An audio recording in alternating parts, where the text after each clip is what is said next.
이스라엘 왕정 500년은 사무엘의 슬픔에서 시작되어서 예레미야의 눈물로 끝이 납니다. 백성들이 왕정을 요구할 때, 그들에게 왕을 세워줄 것을 요구할 때에 사무엘이 하나님께 그것을 이야기하죠. 하나님께서 사무엘에게 이같이 말씀하십니다. 그들이 너를 버림이 아니요 나를 버려 자기들의 왕이 되지 못하게 함이니라. 이렇게 이야기하죠. 사무엘은 백성들이 하나님의 그 통치하심에 그들을 맡겨두지 못하고 왕을 세우려 하는 것 때문에 또 그것으로 인해서 하나님을 멀리할까 하여서 슬픈 마음으로 이 고백을 하게 되죠. 어찌 보면 이스라엘의 시작은 사무엘의 슬픔으로 시작해서 예레미야의 눈물로 끝나는 역사였다는 겁니다. 또 이스라엘 왕정 500년은 그 결과가 정해져 있었다라고 해도 과언이 아닙니다. 그 시작이 옳게 시작한 것이 아니었다는 거죠. 물론 그 왕정 안에서 여러 왕들이 하나님의 말씀에 순종하며 살려고 노력한 그 흔적들은 있었지만 그 시작은 하나님께서 원하셨던 바가 아니었다라고 하는 겁니다. 그래도 하나님께서는 선지자들과 또 당신의 마음에 합한 왕들을 통하여서 하나님의 그 말씀이 그 백성들에게 온전히 전해지고 그 통치하심 아래에서 살도록 그렇게 노력하셨다라고 하는 점은 의심의 여지가 없습니다. 하지만 그 첫 번과 그 끝은 눈물로 시작해서 눈물로 끝났다라고 하는 것이죠. 오늘 이 예레미야의 그 눈물에 대한 기록이 본문 11절에 기록되어 있습니다. 우리가 함께 읽어보겠습니다. 내 눈이 눈물에 상하며 내 창자가 끊어지며 내 간이 이 땅에 쏟아졌으니 이는 딸 내 백성이 패망하여 어린 자녀와 젖 먹는 아이들이 성읍 길거리에 기절함이로다. 예레미야가 얼마나 눈물을 많이 흘렸는지 잘 나타나 있죠. 눈이 상하였다 그랬어요. 창자가 끊어지는 그 고통, 간이 땅에 쏟아지는 그 고통이 그에게 있었다 이렇게 표현하고 있죠. 왕정 500년이 끝나면서 예레미야 선지자가 전하는 예루살렘의 슬픈 그 현장의 모습을 우리가 지난번 에가서 1장 1절과 2절에서 우리가 읽은 바가 있는데요. 우리 화면을 보고 함께 읽어보겠습니다.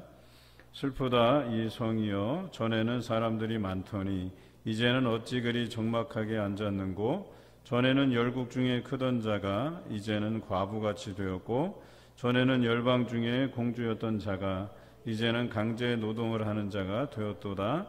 밤에는 슬피 우니 눈물이 뺨에 흐르며 사랑하던 자들 중에 그에게 위로하는 자가 없고 친구들도 다 배반하여 원수들이 되었도다. 그토록 아름다웠던 예루살렘이 패망하고 또 그곳에 많이 있던 사람들이 다 흩어지고 또 열방 중에 공주였던 자가 이제는 다른 나라에 가서 노동하는 자가 되었다라고 했습니다. 또 그 슬픈 소식 안에서 그를 위로할 자가 주변에 아무도 없다라고 노래하고 있죠. 그래서 오늘 우리가 묵상하는 이 애가 슬픈 노래라고도 하고요. 원래 히브리어 제목은 1장과 2장과 4장의 그 첫 소절 에카라고 하는 이 단어에서 온 것이죠. 뭐 에가나 에카나 뭐 다 거기서 거긴데요. 원래 뜻은 어찌됨이냐 이런 뜻이에요. how 영어로 하면 how라는 뜻인데요. 비극적인 감탄사예요. 왜 이렇게 망하게 되었는고, 우리가 어찌 이렇게 되었는고 이런 뜻입니다. 얘가 전체 이 특징은요. 장례식에 가서 부르는 그 애가의 운율을 따르고 있어요. 그러니까 장례식장에서나 가서 부르는 그런 노래처럼 이 애가를 부르고 있다는 사실이죠. 지난번에 우리가 미처 나누지 못한 말씀이 있어요. 1장의 내용에 보면 2절에 등장하는 그에게 위로하는 자가 없고 그러니까 위로하는 자가 없다라고 하는 이 같은 표현들이 무려 5번이나 등장합니다. 제가 한번 불러드리겠습니다. 9절에 보면 놀랍도록 낮아져도 그를 위로할 자가 없도다. 또 1장 16절에 보면 나를 위로하여 내 생명을 회복시켜 줄 자가 멀리 떠났음이로다. 또 17절에 보면 시온이 두 손을 폈으나 그를 위로할 자가 없도다. 21절에 보면 그들이 내가 탄식하는 것을 들었으나 나를 위로하는 자가 없으며 라고 기록하고 있어요. 이 남유다의 멸망을 보고도 그들을 위로할 자가 주변에 없었다라고 하는 것을 5번이나 기록하면서 강조하는 이유는 무엇일까요? 바로 그들을 위로할 자가 하나님 외에는 없다라고 하는 것을 우리에게 깨우쳐 주시는 거죠. 여러분도 살아가면서 여러분을 위로할 자를 찾지만 사람이 여러분을 위로할 수가 없어요. 사실 우리가 많은 장례식에 참여해 보지만 우리가 위로가 된다기보다는 그 마음의 위로가 되시는 분은 오직 하나님 한 분뿐이세요. 그래서 우리가 예배드리며 또 그 안에서 말씀으로 위로받기를 또한 이렇게 권면하는 것 아니겠습니까? 마찬가지로 오늘 이 5번의 위로할 자가 없다라는 표현은 오직 우리를 위로할 분은 하나님 한 분밖에 없으시다라고 하는 것을 강조하는 것이죠. 오늘 예루살렘의 이 처지는 과거에 비해서 상당히 다르다라고 하는 것을 우리가 알게 됩니다. 과거의 예루살렘은 그곳에 많은 사람이 살았고 또 주변 여러 나라의 관심의 대상이었습니다. 그런데 이제는 관심의 대상이 아니라 많은 사람들의 조롱거리가 되었다, 비웃음거리가 되었다라고 오늘 성경은 기록하고 있습니다. 과거에 영화로웠던 그 예루살렘이 이제는 하루아침에 초라해졌다, 이런 표현이죠. 예레미야의 그 슬픔이 바로 이 과거의 예루살렘의 영광된 모습을 잃어버렸기 때문에 슬픈 것입니다. 예전의 모습을 한번 기억해 볼까요? 예루살렘 성벽은 견고했습니다. 그리고 그 안에 하나님의 임재가 일어나는 예루살렘 성전이 있었습니다. 뿐만 아니라 남유다가 하나님을 향한 그 제사장 나라로서의 그 역할들을 감당했고 또 이스라엘과 남유다 백성들은 그 안에서 거룩한 백성으로서의 삶을 살았다라고 하는 것이죠. 그때 그 영광을 잃어버려서 지금 예레미야 선지자는 매우 슬프다라고 하는 것입니다. 예레미야 애가는 예레미야의 이 입술을 통해서 담아낸 그 예레미야만의 고통이 아니라 그 고백 안에는 하나님의 고통, 하나님의 눈물이 담겨져 있다라고 하는 사실을 우리가 기억해야 될 것입니다. 지금 남유다가 당하는 고난은 지난날 그들이 행한 잘못 때문이라고 그들은 고백하고 있습니다. 그런데 그 고통으로 인해서 남유다 백성들이 슬프고 또 눈물 가운데 있고 그것을 바라보는 예레미야도 슬프고 눈물 가운데 있는데 그 고통과 눈물 안에는 하나님의 눈물과 고통이 담겨져 있다는 사실을 우리가 기억해야 된다는 것이죠. 하나님께서는 모세를 통해 제사장 나라의 백성들이 하나님의 말씀을 지키지 아니하면 어떻게 될 것인가에 대해서 미리 말씀해 주셨습니다. 그것이 신명기 28장 45절과 46절의 말씀입니다. 우리 화면을 보고 같이 읽겠습니다. 내가 내 하나님 여호와의 말씀을 청종하지 아니하고 내게 명령하신 그의 명령과 규례를 지키지 아니하므로 이 모든 저주가 내게 와서 너를 따르고 내게 이르러 마침내 너를 멸하리니 이 모든 저주가 너와 내 자손에게 영원히 있어서 표징과 훈계가 되리라. 그렇습니다. 지금 모세를 통해서 주신 말씀이에요. 너희가 말씀을 따르지 아니하면 이와 같이 그 저주가 너희에게 임할 것이고 이 저주가 너희가 회개하지 않는 한 너희 자녀들 대에도 그 표징과 훈계가 될 것이라고 분명히 이야기하고 있습니다. 그런데 이렇게 경고한 말씀이 지금 예루살렘 안에 현실로 나타나고 있는 것이죠. 그것을 보고 예레미야가 탄식하면서 고백하고 있는 내용입니다. 그는 일생을 다해서 이 예루살렘을 구원해 보려고 애쓴 사람이에요. 끝까지 그가 눈이 상할 정도로 눈물을 흘리면서 그들에게 하나님께로 돌아올 것에 대해서 요청하고 있는 것이죠. 그럼에도 불구하고 그의 그 오랜 시간 동안의 노력에도 불구하고 예루살렘이 현재 불타고 있는 거예요. 그리고 쓰러져가는 그 동포들을 바라보며 그 눈물로 또 상하고 그의 마음은 고통스러워서 표현할 수 없을 정도가 되었다. 그 눈이 눈물로 상하고 그 고통스러운 마음을 표현해내도 이것이 다 표현해내지 못할 만큼 그가 아프고 슬펐다라고 하는 것이죠. 그런데 이 울분이 바로 하나님의 마음을 그대로 표현해낸 것이다 라고 하는 것입니다. 여러분, 하나님의 그 심판이 엄중함에도 불구하고 하나님께서 우리에게 향하신 그 마음은 예레미야의 마음과 같다는 거예요. 이 심판은 피해가지 못할 심판이고 엄중하게 그들에게 내려진 심판임에도 불구하고 굉장히 혹독하게 내려진 심판임에도 불구하고 하나님의 마음은 예레미야의 마음과 같이 슬픈 마음, 눈물로 지새우는 그런 마음을 가지고 계시다라고 하는 것이죠. 하나님의 예언이 빠짐없이 현실로 드러나는 그 참혹한 현장을 직접 지켜보는 선지자의 눈물은 곧 하나님의 눈물이자 고통인 것이었습니다. 예레미야 선지자 이후에도 이 예루살렘의 처참한 광경을 보고 슬퍼한 사람이 있어요. 그 사람은 바로 느헤미야였습니다.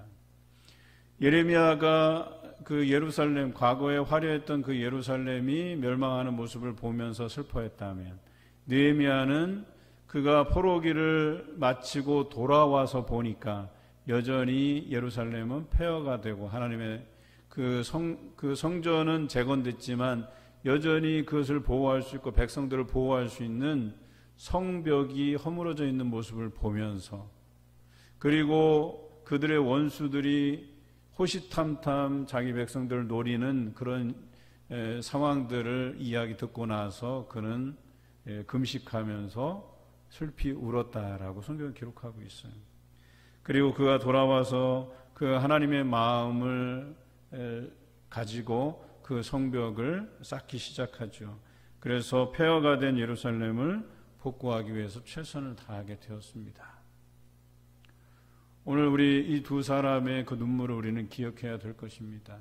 그저 망한 것, 주저앉은 것으로 인해서 슬퍼하며 고통스러워하는 것뿐만 아니라 다시금 그 폐허가 된 것들을 복구하기 위해서, 다시 세워가기 위해서 흘리는 눈물이 있어야 되고, 또 고통스러운 그 고통을 우리가 감내해 나가야 된다라고 하는 이 두 가지를 잊지 않아야 된다는 거예요. 특히 오늘 애가 2장은 예루살렘이 하나님의 진노로 멸망했음을 분명하게 밝히고 있습니다. 남유다의 멸망은 제사장 나라로서의 그 사명을 감당하지 못한 죄로 인해서 하나님의 진노하심이 있었다라고 고백하고 있어요. 오늘 본문 1절과 2절 말씀인데요. 우리 같이 읽어보겠습니다. 슬프다, 주께서 어찌 그리 진노하사 딸 시온을 구름으로 덮으셨는가? 이스라엘의 아름다움을 하늘에서 땅에 던지셨으며 그의 진노의 날에 그의 발판을 기억하지 아니하셨도다. 주께서 야곱의 모든 거처들을 삼키시고 국률이 여기지 아니하셨으며 노아사 딸 유다의 견고한 성체들을 허물어 땅에 엎으시고 나라와 그 지도자들을 욕되게 하셨도다. 불타버린 예루살렘을 바라보면서 하나님의 그 진노가 너무 크셨기 때문에 하나님의 이름을 두려고 택한 그 시온, 그 예루살렘을 하나님께서 버리셨다, 파괴하셨다라고 고백하고 있는 것이죠. 저는 이 부분이 매우 안타깝습니다. 사실 우리가 교회에 있으면 그 교회라는 안전한 테두리라고 생각을 하잖아요. 그래도 우리 교회는 하나님께서 망하지 않게 하시지 않겠냐, 라고 하는 일반적인 생각을 가지잖아요. 또 예배드리면서 하나님의 말씀을 순종하는 자에게 하나님께서 그래도 뭔가 우리가 실수하고 잘못하더라도 그 죄를 덮으시고 용서해 주시지 않을까 하는 그런 생각을 가지고 늘 생활하다 보니까 우리의 이 신앙이 굉장히 루즈해져요. 그러니까 게을러진다는 얘기죠. 더 열심을 내고 더 하나님께 나아가려고 노력하지 않게 된다는 것이죠. 그래서 어느 순간에 영적인 감각들이 무뎌지고 내가 잘못하고 있는 부분들도 우리가 견제하지 못한다라고 하는 거예요. 결국에는 어때요? 그 사랑하는 딸 시온을 구름으로 덮으시고 또 땅에 던지심 같이 우리를 버리신다라고 하는 거예요. 신약 성경에 보면 주여 주여 하는 자마다 다 천국에 들어가는 것이 아니라고 말씀하시잖아요. 지금도 주여 주여 하면서 기적을 베풀고 또 주여 주여 하면서 예배드리고 찬양하는 사람들이 얼마든지 있어요.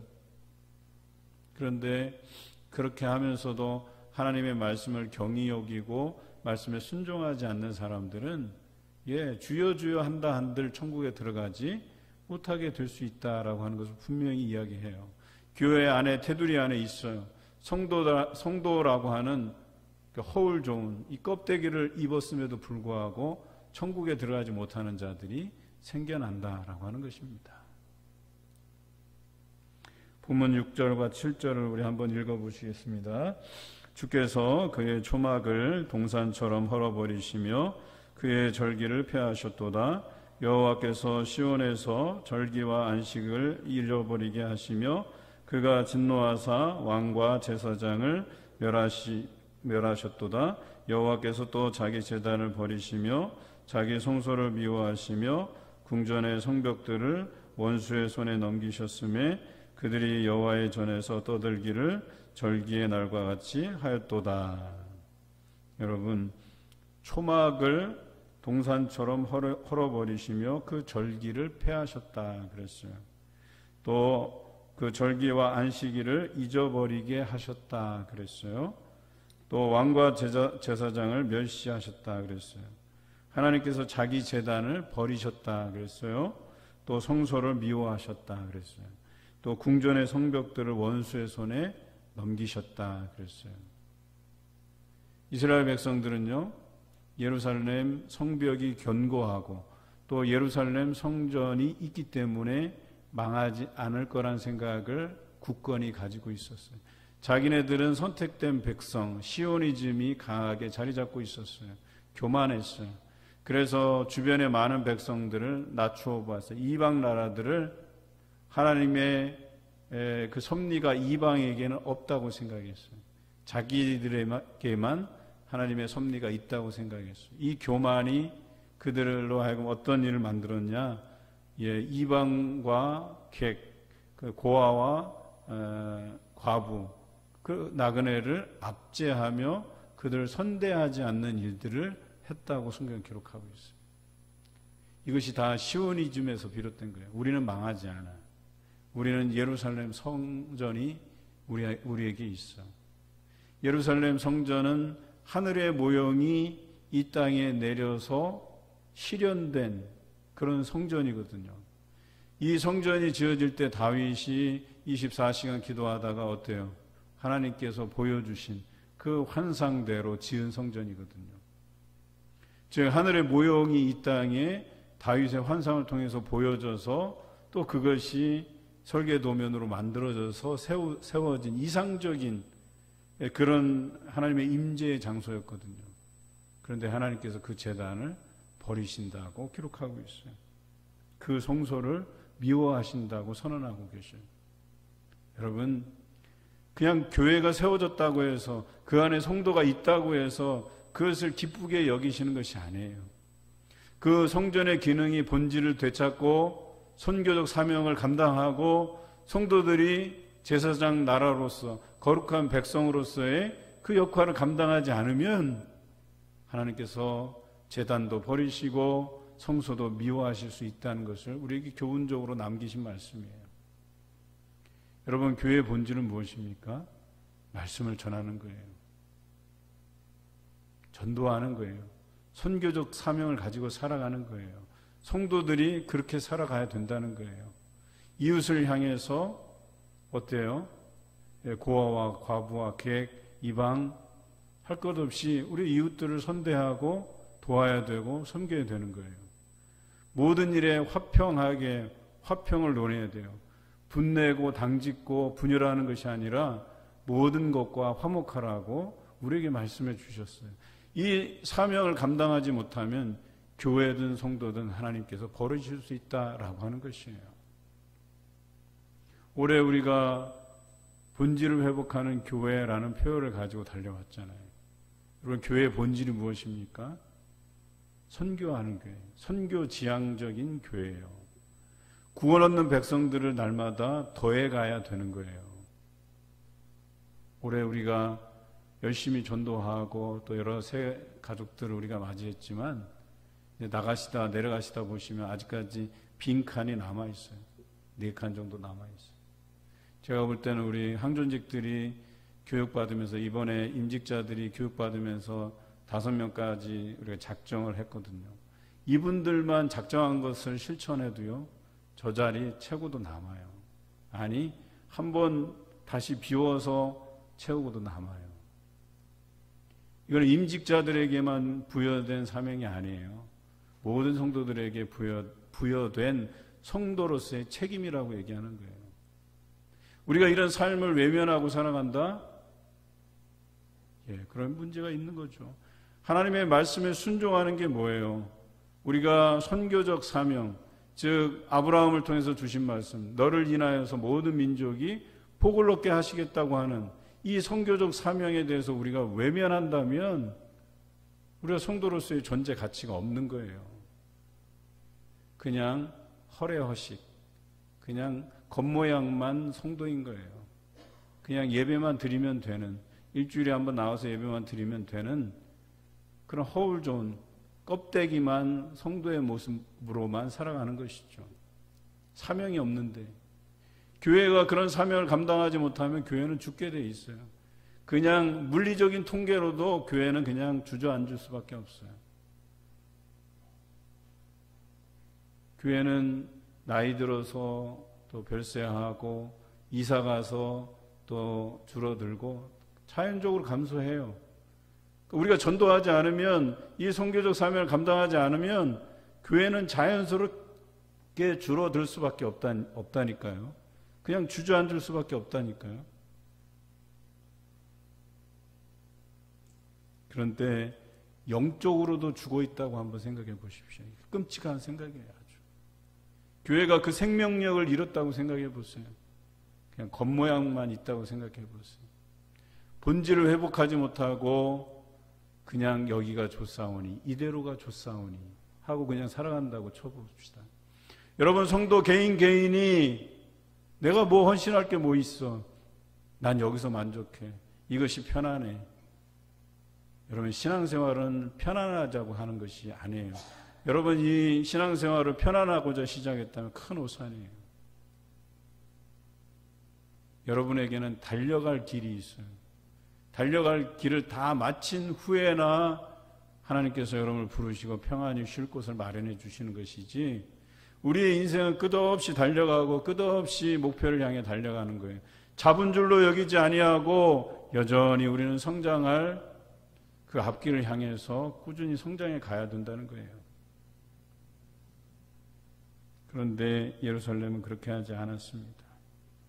그들은 여호와의 전에서 떠들기를 절기의 날과 같이 하였습니다. 그냥 떠들썩하게만 있었지, 자신을 드러내고 또 자신의 목소리를 내려고만 했지, 그들은 하나님께서 그들을 향한 그 심판의 계획이 있으신 것들에 대해서 하나님의 말씀을 멸시하고 듣지 않았다는 거예요. 성경에 보면 하나님의 진노를 주로 불로 표현하고 있어요. 하나님께서 불로 심판하시겠다고 말씀하시죠. 소돔과 고모라가 그러했습니다. 유황과 불을 비같이 내리셔서 그들을 멸하셨다고 창세기 19장에 기록되어 있습니다. 여러분, 나답과 아비후가 하나님 앞에 명령하지 않은 그 불을 향로에 담아서 분향했다가 여호와 앞에서 불이 나와서 그들을 삼키는 일이 레위기 10장에 기록되어 있죠. 아간의 범죄도 그러했습니다. 하나님께서 다 멸하라고 했는데 그들 중에 몇을 자신이 취했어요. 하나님께 바쳐진 것이기 때문에 그것을 누군가가 취하면 안 되는 거였는데 그것을 탐했다가 뭐예요? 그 모든 것, 그뿐만 아니라 그 모든 것이 불살라졌다고 여호수아 7장에 기록되어 있습니다. 하나님께서 예루살렘을 향한 불의 심판을 계획하신 거예요. 그것을 예레미야가 알았어요. 예레미야는 이것을 막기 위해서 온 생애를 여기에 올인한 거예요. 이들이 이 불의 심판으로부터 벗어나기를 바라는 마음으로 외쳤던 것입니다. 그럼에도 불구하고 남유다는 듣지 않았습니다. 이 예루살렘의 멸망에 기여한 부류가 또 있죠. 바로 거짓 선지자들입니다. 오늘 본문 14절에 이 거짓 선지자들의 외침이 나와 있는데요. 한번 읽어보겠습니다. 내 선지자들이 내게 대하여 헛되고 어리석은 묵시를 보았으므로 내 죄악을 드러내어서 내가 사로잡힌 것을 돌이키지 못하였도다. 그들이 거짓 경고와 미혹하게 할 것만 보았도다. 백성들도 잘못을 했지만 그 백성들을 미혹된 길로 인도한 거짓 선지자들도 그들이 이 불의 진노를 피할 수 없었던 이유가 됐다라고 얘기하는 겁니다. 그래서 그들이 하나님의 이름으로 거짓 예언들을 하고 백성들은 거기에 빠지게 되고 하나님의 뜻을 외면하게 되었던 것이죠. 어찌 보면 그들의 그 거짓 예언들 때문에 그 피해가 더욱 극심해졌다라고 볼 수 있죠. 우리가 새벽 기도회 때 예레미야서를 묵상하고 있거든요. 오늘 묵상한 말씀이 바룩을 통해서 이 예레미야의 예언을 기록하고 그 기록한 것을 먼저 백성들에게 선포했어요. 읽어주었어요. 백성들이 그것을 보고 슬피 울면서 금식을 선포했어요. 그리고 다시 그것을 고관들에게 보여줬어요. 그랬더니 고관들이 깜짝 놀랐어요. 우리가 뭔가 잘못했구나라고 하는 걸 깨닫게 되었어요. 그리고 그것을 왕에게 보여드려야 되겠다라고 생각하면서 무슨 생각을 했냐면 요야김 왕이 이것을 보고 어쩌면 바룩과 예레미야를 죽일 수도 있겠구나 하는 생각에 그들을 숨겨주게 돼요. 그리고 왕과 신하들에게 그 글을 다시 올려서 읽게 하는데 그 왕과 신하들은 어찌했는 줄 아세요? 그 하나님의 말씀을 읽고 면도칼로 오려서 앞에 있는 화로에다 불태워버렸어요. 마음을 찢지 않았다고 기록하고 있어요. 그들은 회개하지 않았다고 기록하고 있어요. 마음에 전혀 찔림이 없었다고 기록하고 있어요. 이토록 하나님의 말씀이 선포될 때 어떤 일은 남은 자로서 그 말씀에 귀 기울이고 그 심판의 메시지를 듣고 회개하며 금식을 선포하는 사람이 있고 놀라는 사람이 있는가 반면에 어떤 사람들은 거짓 예언을 믿고 그 진정한 하나님의 말씀을 면도칼로 베어서 불에 태워버리는 양심의 가책도 느끼지 않는 그런 상태에 있었다라고 하는 거예요. 여러분 그들의 최후는 어떠했습니까? 죽임을 당했죠. 멸망을 당했죠. 오히려 남은 자들은 어떠했어요? 바벨론 포로기로 잡혀가서 70년 포로기를 지내고 돌아와서 황금 세대를 이룰 수 있는 기회를 얻었잖아요. 이제 예루살렘 모든 거민들, 즉 남은 자를 제외하고 하나님의 말씀을 경히 여긴 사람들은 많은 사람들의 조롱거리가 되고 말았어요. 본문 15절과 16절 우리 함께 읽겠습니다. 모든 지나가는 자들이 다 너를 향하여 박수치며 딸 예루살렘을 향하여 비웃고 머리를 흔들며 말하기를 온전한 영광이라 모든 세상 사람들의 기쁨이라 일컫던 성이 이 성이냐 하며 내 모든 원수들은 너를 향하여 그들의 입을 벌리며 비웃고 이를 갈며 말하기를 우리가 그를 삼켰도다. 우리가 바라던 날이 과연 이 날이라. 우리가 얻기도 하고 보기도 하였도다.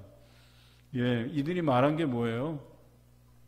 너희들이 우리를 향해서 조롱하고 비웃고 낮추어 보고 우리를 어찌 보면 아브라함에게 약속하신 것처럼 그들의 복음의 메시지들을 전하고 하나님의 살아계심을 그들에게 보여주면서 그들도 하나님의 백성이 될 것을 이렇게 날마다 권면하고 그들을 도와야 됨에도 불구하고 그들은 그렇게 하지 않았다는 거예요.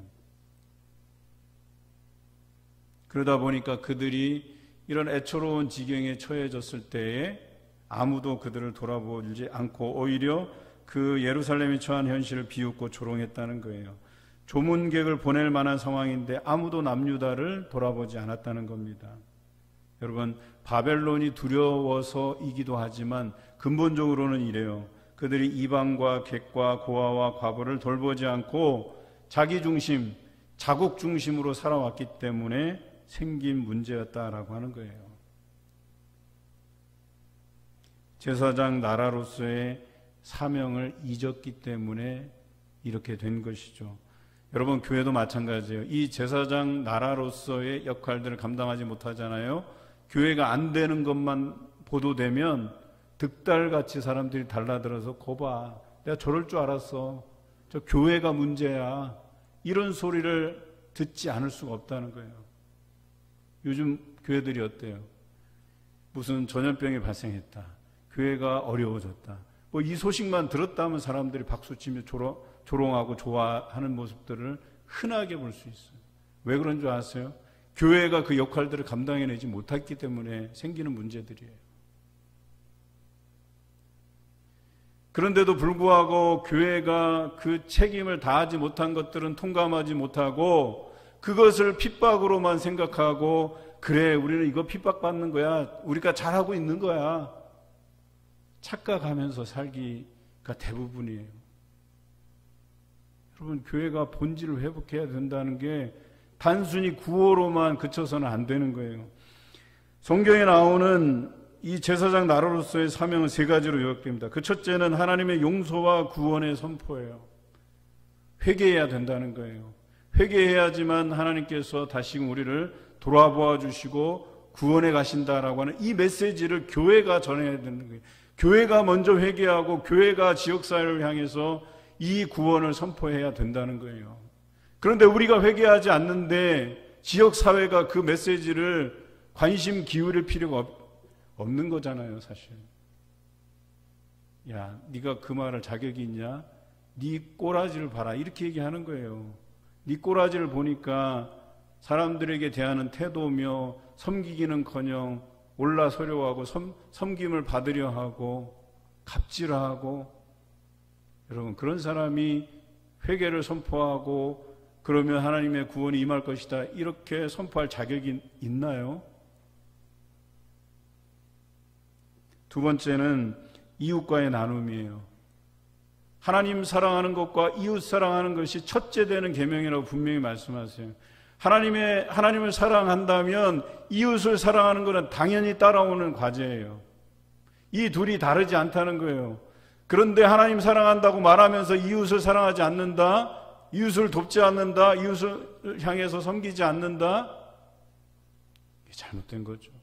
예수님께서 제자들의 발을 씻기면서 이웃을 섬기라고 섬김의 그 본을 보여주셨음에도 불구하고 우리가 사랑하지 않는다, 섬기지 않는다라고 하는 것은 모순이에요. 그것은 하나님을 사랑하는 성도로서의 삶이 아니라는 거예요. 셋째는 민족과의 평화예요. 모든 이와 더불어서 화목해야 돼요. 분열을 조장해서도 안 되고 당을 지어서도 안 되고, 누구나 다가 우리가 서로를 알고 이해하고 교제하고 섬겨주고 권면하고 말씀을 서로 가르치고 서로 선한 영향을 끼치고 받아야 되는데, 우리가 그러하지 못한다고 한다면 이 제사장 나라로서 거룩한 백성으로서의 역할을 감당하지 못하는 거예요. 그런 교회와 그런 성도들이 많은 사람들로부터 비웃음을 당하고 조롱당하는 것 마땅하고 당연한 거예요. 그것이 우리에게 주시는 하나님의 심판의 모양이라는 걸 우리가 귀담아 들을 수 있어야 된다는 거예요. 여러분, 사람들이 교회를 욕한다고 그게 다 우리가 잘해서 받는 핍박입니까? 요즘 교회들의 양상들, 교회들의 모습들을 보면 그렇지 않은 게 더 많아요. 우리가 잘못해서, 우리가 섬기지 못해서, 우리가 이방과 고아와 과부와 객을 제대로 선대하지 못해서 생겨나는 문제가 더 많아요. 지탄받을 수밖에 없는 거거든요. 올 한 해 우리 봉산교회는 그런 지역민들로부터 존경받는 교회, 존경받는 성도가 되기 위해서 하나님과의 그 관계의 회복뿐만 아니라 또 선교적인 그 목적을 가지고 우리 지역민들을 향해서 봉사하고 섬기는 일에 최선을 다해 갔던 것 아니겠습니까?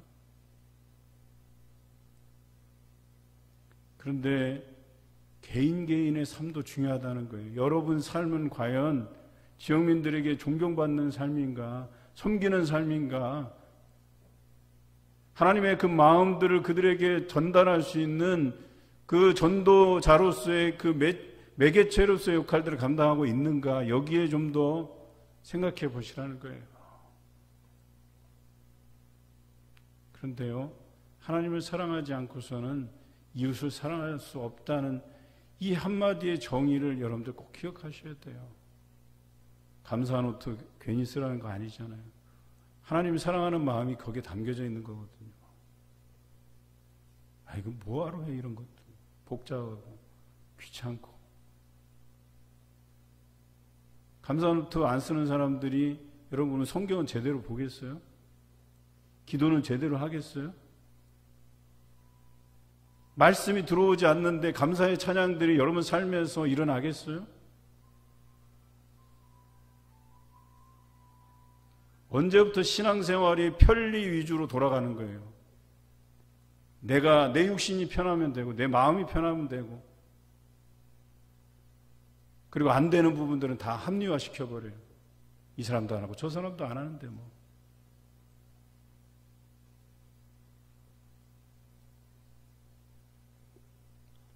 여러분, 남유다가 망하게 된 이유는 선민의식에 빠져서 게을렀어요. 하나님께서 명하신 그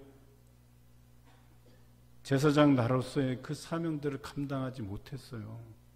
그래서 생겨난 문제라는 거예요. 본문 17절을 우리 함께 읽어보겠습니다. 여호와께서 이미 정하신 일을 행하시고 옛날에 명령하신 말씀을 다 이루셨으며 긍휼히 여기지 아니하시고 무너뜨리사 원수가 너로 말미암아 즐거워하게 하며 내 대적자들의 뿔로 높이 들리게 하셨도다. 하나님의 심판은 정해져 있었어요. 그래서 요시야 왕 때에 이제 너희가 망하게 될 것이다, 확정적으로 말씀하셨어요. 그런데 요시야 왕이 그 멸망을 선고받고도 하나님 앞에 성실하게 행했던 것을 봐요. 그래서 하나님께서 어떤 말씀을 주셨냐면 너희 때에는, 너의 때에는 내가 멸망하지 않겠다고 약속해 주셨어요. 멸망이 선고되기는 했는데 너의 때는 그것을 보지 않을 거라는 약속을 해 주셨어요. 유예된 거죠. 여러분, 절기를 가장 잘 지켰던 왕이 요시야 왕 때예요. 다른 때들은 절기를 잘 지키지 않았어요. 하나님께서 3대 절기를 주시고 그 3대 절기의 공수로 보이지 말 것에 대해서 이야기했지만 그 화려했던 다윗 시대에도요, 이 절기를 잘 지키지 않았어요.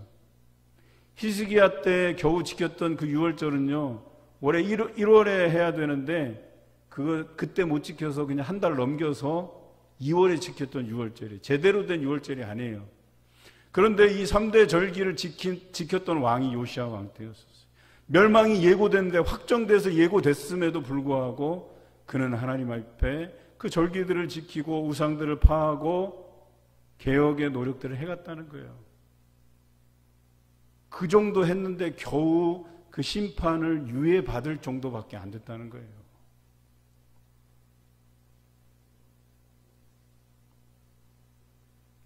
심판은 하나님께서 이미 정하신 것입니다. 이제 그들은 깨닫고 다시 제사장 나라의 거룩한 시민으로 돌아가는 것만이 그들이 구원받을 수 있는 유일한 길이었었어요. 그들이 해야 될 것에 대해서 오늘 본문 18절과 19절에 잘 기록되어 있습니다. 우리 함께 읽겠습니다. 그들의 마음이 주를 향하여 부르짖기를 딸 시온의 성벽아 너는 밤낮으로 눈물을 강처럼 흘릴지어다. 스스로 쉬지 말고 내 눈동자를 쉬게 하지 말지어다. 초저녁에 일어나 부르짖을지어다. 내 마음을 주의 얼굴 앞에 물 쏟듯 할지어다. 갓길 어귀에서 주려 기진한 내 어린 자녀들의 생명을 위하여 주를 향하여 손을 들지어다 하였도다. 여러분, 구원받을 수 있는 것은 오직 밤낮으로 눈물을 흘리는 길밖에 없어요. 어린 자녀들의 생명을 위해서 하나님을 향해서 손을 들고 마음을 하나님을 향해 물 쏟듯 하는 것 외에는 길이 없다고 말씀하세요. 그래서 예레미야는 눈물로 기도한 거예요. 눈이 상하도록 기도했던 거예요. 우리 다시 처음 읽은 11절 말씀을 함께 읽겠습니다. 내 눈이 눈물에 상하며 내 창자가 끊어지며 내 간이 이 땅에 쏟아졌으니 이는 딸 내 백성이 패망하여 어린 자녀와 젖먹는 아이들이 성읍 길거리에 기절함이로다. 여러분, 예레미야가 얼마나 간절하게 호소했는지 아세요? 단 한 번만이라도 하나님의 말씀에 귀 기울여 달라고 눈이 상하도록 눈물을 쏟았던 선지자였습니다. 여러분, 자녀를 위해서 눈물 쏟으면서 기도하십니까? 자녀들을 방치하지 마시기 바랍니다. 말씀으로 가르쳐내야 돼요. 어떻게 하든 우리 자녀들이 신앙을 유업으로 받고 하나님 중심으로 살아가도록 해야 될 것이에요. 아니면 그들의 생명을 잃을 수밖에 없다니까요. 그것을 위해 부모가 해야 될 일은 눈물로 부르짖는 일밖에 없다고 성경은 기록하고 있는 것입니다. 저희 부모 세대는요, 눈물로 살아온 세대예요. 눈물로 기도했던 세대예요. 여러분, 새벽 기도에 가잖아요. 눈물로 기도하지 않는 부모는 없었어요. 우리 1층에서 통성 기도실을 따로 만들었잖아요. 여러분, 내려가셔서 눈물로 기도하세요. 여기서는 침묵으로 하나님께 기도하시고 내려가서 여러분 마음을 쏟고 기도해야 돼요. 그냥 목사님한테 전화해서 목사님 기도해 주십시오. 네, 기도하겠습니다. 여러분, 그걸로 안심하지 마세요. 왜 기도를 다른 사람의 책임으로 넘기시려고 합니까? 여러분이 기도하셔야 되는데. 여러분, 목사가 여러분을 위해서 기도해 주면 그게 장땡입니까? 그게 최선이에요? 아니잖아요. 여러분들 아시잖아요. 여러분이 깨어서 기도하지 않으면 여러분 어린 생명의 그 생명이 이뤄질 수도 있다는 사실을 여러분들 기억하셔야 돼요. 우리는 과연 오늘 무엇을 위해서 근심하고 계십니까? 나라와 민족을 위해서, 교회와 성도를 위해서, 가정과 자녀를 위해서 여러분 근심하십니까? 아니면 오늘 먹을 거, 입을 거, 잘 곳 이런 것을 위해서 근심하십니까? 여러분, 제대로 된 근심을 하시기 바라요. 여러분, 제대로 된 근심을 하는 사람들은 제대로 기도하게 돼 있다니까요. 오늘 이 말씀을 기억하시면서 우리 이 시간 나라와 민족, 교회와 성도, 우리 가정과 자녀를 위해서 통성으로 기도하며 나가겠습니다.